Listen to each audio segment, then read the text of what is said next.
রাজনৈতিক অনিশ্চয়তা, জ্বালানি সংকট ও সুদের হার বৃদ্ধির কারণে অর্থনীতিতে গতি আসছে না বলে মনে করছেন ব্যবসায়ীরা।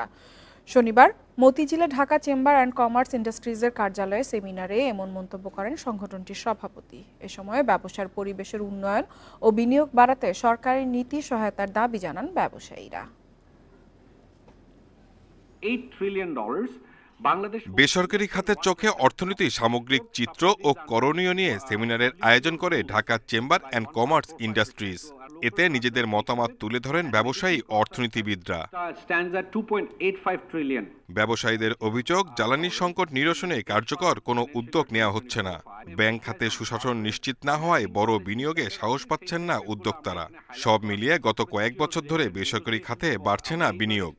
গত মাসে একটা রেকমেন্ডেশন এসেছে প্রায় আরো 100% প্রাইস বাড়ানোর জন্য, এবং we have been working with different sectors যে এনার্জি বেসড যেসব ইন্ডাস্ট্রি আছে লাইক স্টিল, সিমেন্ট, এপিআই, যা প্রত্যেকটা ইন্ডাস্ট্রি এটা যদি রিয়েলাইজ করা হয় প্রত্যেকটা ইন্ডাস্ট্রি কিন্তু অলমোস্ট বন্ধপ্রায়ের দিকে চলে যাবে। অর্থনীতির গতি না থাকার জন্য বিগত সরকারের সমালোচনা করেন অর্থনীতিবিদরা। বলেন, উচ্চ মূল্যস্ফীতির সময়ে টাকা ছাপানো ছিল আত্মঘাতী সিদ্ধান্ত, যার নেতিবাচক প্রভাব এখনো বইতে হচ্ছে জনগণকে। জুলাই পর্যন্ত একটা সুইসাইডাল কাজ হচ্ছিল ইনফ্লেশনের জন্য। আমি বলবো টাকা ছাপানো হচ্ছিল অলমোস্ট দেদারসে। তো এবং এটার মূল অবজেক্টিভটা, টাকা অনেক সময় ছাপাতে বাধ্য হতে পারে, এটা নিয়ে কোনো সন্দেহ নাই। পৃথিবীর অনেক দেশই ছাপায়, কিন্তু নর্মালি এই হাই ইনফ্লেশনের সময় হাই পাওয়ার্ড মানি, এটা যত বেশি ছাপানো হবে ইনফ্লেশনের যুদ্ধটা অত দীর্ঘায়িত বা বিলম্বিত। ব্যবসার পরিবেশ সহজ করতে সরকারি কাজের গতি বাড়ানোয় জোর দেন বাণিজ্য সচিব। রাজস্ব বাড়াতে এনবিআরকে আধুনিকায়নের তাগিদ তার। অটোমেশন হচ্ছে না, ন্যাশনাল সিঙ্গেল উইন্ডো ইমপ্লিমেন্টেশন হচ্ছে না। আমি যদি ন্যাশনাল সিঙ্গেল উইন্ডোটাও আমরা বাস্তবায়ন করতে পারি ফুললি, তাহলে আজকে যারা ডিসিসিআইতে বসে ব্যবসার স্বপ্ন দেখছেন বা জটিলতায় ভুগছেন তার কিন্তু অনেক বেশি কমে যায়। টেকসই সুবিধা পেতে আর্থিক খাতে সঠিক সংস্কারের তাগিদও দেন সেমিনারের বক্তারা। এই যে ইলেকট্রনিক ফিসক্যাল ডিভাইস 2012 সালে। Shahid Ahmed, independent news, Dhaka. Gas বিদ্যুতের দাম বাড়ানোর প্রস্তাবের জন্য কোনো বিশেষ শক্তি নেপথ্যে থেকে সরকারকে চাপ দিচ্ছে বলে অভিযোগ কনজিউমার অ্যাসোসিয়েশন অব বাংলাদেশ ক্যাবের। সংস্থাটির জ্বালানি উপদেষ্টা বলেছেন, সরকার পরিবর্তন হলেও বিইআরসি আগের অবস্থানেই রয়ে গেছে। শনিবার রাজধানীতে এক সংবাদ সম্মেলনে এসব কথা বলেন বিশেষজ্ঞরা। শিল্প খাতের প্রতি ইউনিট গ্যাসের দাম 30 টাকা 75 পয়সা থেকে 1 লাফে 1.5 গুণ বাড়িয়ে 75 টাকা 72 পয়সা করার প্রস্তাব পেট্রোবাংলার। জ্বালানি বিভাগের অনুমোদনের পর বাংলাদেশ এনার্জি রেগুলেটরি কমিশন বিইআরসির কাছে এই প্রস্তাব দেওয়া হয়, যা নিয়ে গণশুনানি এই মাসেই। ক্যাব বলছে, বিইআরসির এমন সিদ্ধান্ত শিল্প খাতের জন্য উদ্বেগের। সরকার পরিবর্তন হলেও সংস্থাটি আগের অবস্থানেই রয়ে গেছে বলে মন্তব্য করেন ক্যাবের জ্বালানি উপদেষ্টা। বিইআরসির এই যে আয়োজন, গণশুনানি এবং মূল্যহার কমানোর ব্যাপারে কোনো পদক্ষেপ না নেওয়া পূর্বের বিইআরসির স্বরূপ উদ্ঘাটিত হচ্ছে, অর্থাৎ বিইআরসি পূর্বের অবস্থায় রয়ে গেছে, এবং সেটাই আমাদের আতঙ্ক তৈরি করেছে, আমাদের উদ্বেগ বাড়িয়েছে, এবং এটা থামানোটা এখন ফরজ হয়ে গেছে। ক্যাবের অভিযোগ, গ্যাসের দাম বাড়ানোর প্রস্তাবের জন্য কোনো বিশেষ শক্তি সরকারকে চাপ দিচ্ছে। এই খাতটাকে আমরা আমদানি বাজারে পরিণত করছি এবং সরকার সেখানে পুরোহিত্য করছে, এটাই প্রমাণ করে এই সরকারের মেয়াদ শেষ হবে এই আশঙ্কাও মানুষ করছে। সুতরাং এই মূল্য বৃদ্ধি সরকারের করা দরকার, আমি তা বিশ্বাস করি না। আমি বিশ্বাস করি যে কোথাও নেপথ্যে কোনো শক্তি সরকারকে এইসব কাজ করতে বাধ্য করছে এবং মানুষের মুখোমুখি করছে। এছাড়া বিদ্যুৎ ও জ্বালানি খাতে লুটের পরিমাণ প্রকাশের দাবি জানিয়েছে সংস্থাটি। এদিকে এবার গ্রীষ্মের দেশে তীব্র লোডশেডিং হতে পারে বলে আশঙ্কা করছে cab. Amirul Islam, independent news, Dhaka. বার্ষিক সাধারণ সভা অনুষ্ঠিত হলো গ্রিন স্কোয়ার কল্যাণ সমিতির। শনিবার রাজধানীর গ্রিন রোডের ওয়াইডব্লিউসিএ স্কুল অ্যান্ড কলেজে এ সভা অনুষ্ঠিত হয়। সভায় বক্তারা বলেন, এলাকাবাসীর বার্ষিক উন্নয়নে সরকারের পাশাপাশি নিজেদেরও সচেতন হতে হবে। অপ্রয়োজনীয় গ্যাস ও পানির ব্যবহার থেকে বিরত থাকতে হবে। নিজ এলাকার সড়ক ও পয় নিষ্কাশন পথ পরিচ্ছন্ন রাখতে পারলে ডেঙ্গুর প্রভাব থেকে রক্ষা পাওয়া যাবে। বার্ষিক সাধারণ সভা উপলক্ষে সকালে বর্ণাঢ্য র্যালি বের করা হয়। পাশাপাশি শিশুদের চিত্রাঙ্কন সহ খেলাধুলার আয়োজন করা হয়। 2003 সালে প্রতিষ্ঠিত হয় গ্রিন স্কয়ার কল্যাণ সমিতি।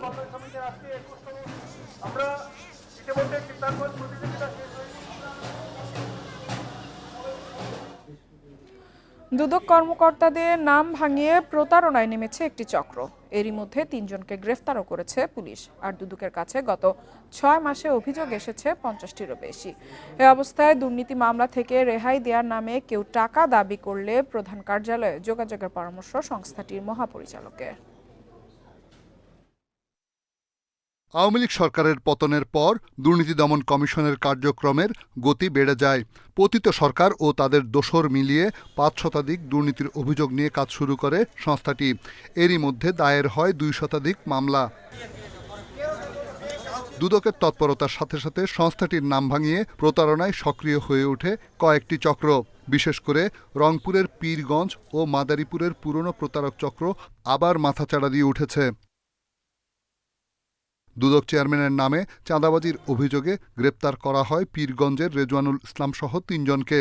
দুর্নীতি দমন কমিশনের যদি কোনো ব্যক্তির বিরুদ্ধে বা কোনো অনুসন্ধান গৃহীত হয়ে থাকে তাহলে অবশ্যই তারা আপনার সাথে লিখিতভাবে চিঠি দিয়ে যদি বক্তব্য নেওয়ার প্রয়োজন হয় আপনাকে চিঠি দিয়ে বক্তব্য নেওয়ার জন্য বলবে, অফিসে আসতে বলবে। কখনোই আপনাকে টেলিফোন করে বলবে না যে আপনার নামে একটা অভিযোগ এসেছে, আপনি এসে দেখা করেন, আপনি এখনই যোগাযোগ করেন, মাননীয় চেয়ারম্যানের কাছে ফাইল এখনই চলে যাবে। দুদকের মামলা থেকে রেহাই দেওয়ার নামে টাকা দাবি করে থাকে এসব চক্র, যাদের সাথে দুদকের কোনো সম্পর্ক নেই বলে দাবি সংস্থাটির। কোনো ব্যক্তি প্রতারণা করে যদি কোনো ফোন কল করে থাকে তার দায়িত্ব হবে নিকটস্থ দুর্নীতি দমন কমিশন কর্মকর্তাদেরকে অবহিত করা, অথবা 106-এর মাধ্যমেও আমাদেরকে তারা এই বিষয়টা জানাতে পারেন। নিজেদের অন্তত 12 কর্মকর্তার বিরুদ্ধে দুর্নীতির অভিযোগ অনুসন্ধান করছে দুদক। এরই মধ্যে মামলা করা হয়েছে 4 কর্মকর্তার বিরুদ্ধে। রিশাদ হুদা, ইন্ডিপেন্ডেন্ট নিউজ, ঢাকা। ইঞ্জিন সংকটে রেলপথে চট্টগ্রাম বন্দর থেকে ঢাকা আইসিডি গামী কন্টেইনার পরিবহনে অচল অবস্থা দেখা দিয়েছে।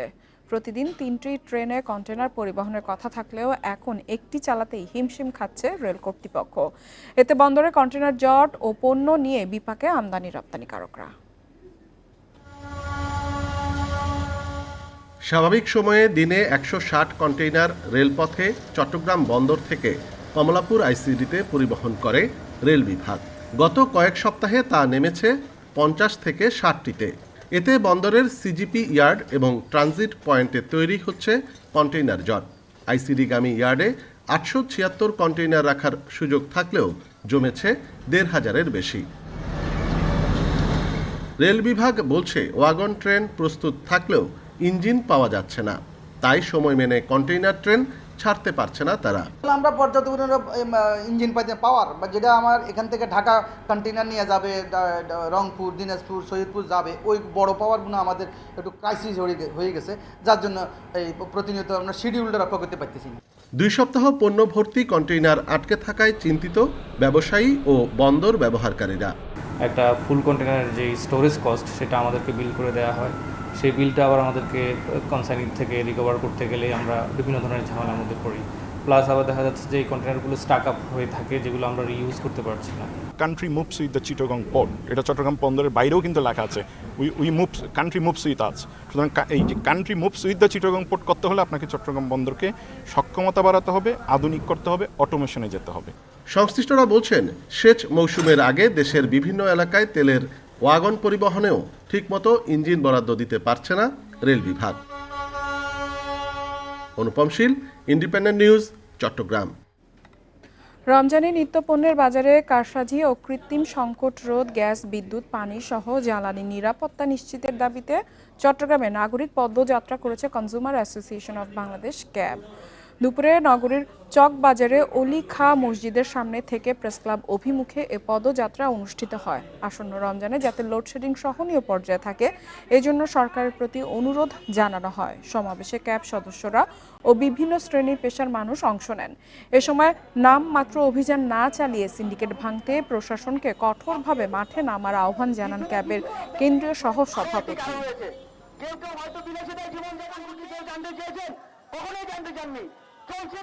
অসাধু ব্যবসায়ীরা যখন সংকট তৈরি করে তখন আমাদের প্রশাসন মানবিক হয়ে যায়, তাদের জন্য মায়া কান্না শুরু হয়ে যায়। এই মায়া কান্না শুরু করে 18 কোটি মানুষের পকেট কিন্তু ছিন্ন ভিন্ন হয়ে যাচ্ছে। মানুষ কষ্টে আছে এবং এই কষ্টে থাকার বিষয়টি সরকারের আইন প্রয়োগকারী সংস্থা, সরকারের গোয়েন্দা সংস্থাও কিন্তু সরকারের যারা নীতি নির্ধারক তাদের কাছে পৌঁছায় না।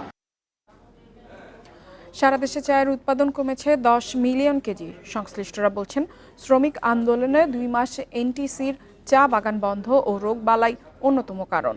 তবে উৎপাদন কম হলেও বাজারে চায়ের সংকট হবে না বলে মনে করেন বাগান মালিক ও বোর্ড কর্মকর্তারা।